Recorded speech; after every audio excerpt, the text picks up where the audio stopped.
বেকারত্ব সমস্যা সমাধানে নিজেদেরকে যোগ্য করে গড়ে তুলতে তরুণদের প্রতি পরামর্শ দিয়েছেন পরিকল্পনা উপদেষ্টা ওয়াহিউদ্দিন মাহমুদ। বলেন, আগামী 2 দশকে কর্মক্ষম জনশক্তির সুবিধা হারাবে বাংলাদেশ। তাই এই সময়কেও যৌক্তিকভাবে কাজে লাগানোর পরামর্শ তার।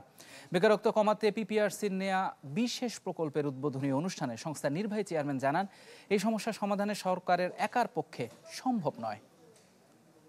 ডিজাইন, এলিগেন্স, বিউটি, সেরা পণ্য সবার জন্য জেভিকো। 17 কোটি মানুষের এই দেশে এখনো বড় সমস্যা কর্মহীন জনগোষ্ঠী।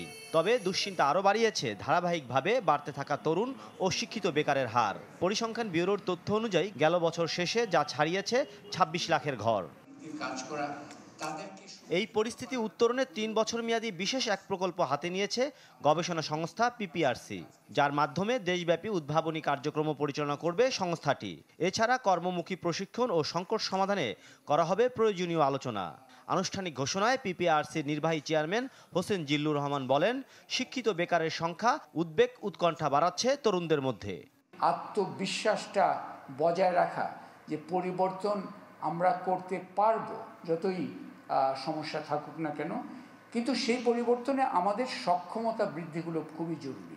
আমাদের মূল্যবোধের তৈরির কথা যেমন জরুরি, আমাদের জ্ঞানের বিষয়গুলোকে আরও জোরালোভাবে সামনে নিয়ে আসা উচিত।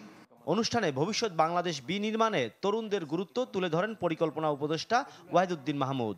বলেন, মুক্তবাজার অর্থনীতির এই সময় কেবল সরকারের পক্ষে সম্ভব নয় বেকারত্ব কমানো, বরং নিজ উদ্যোগে আরও সক্রিয় ভূমিকা নিয়ে এগিয়ে আসার আহ্বান জানান তিনি।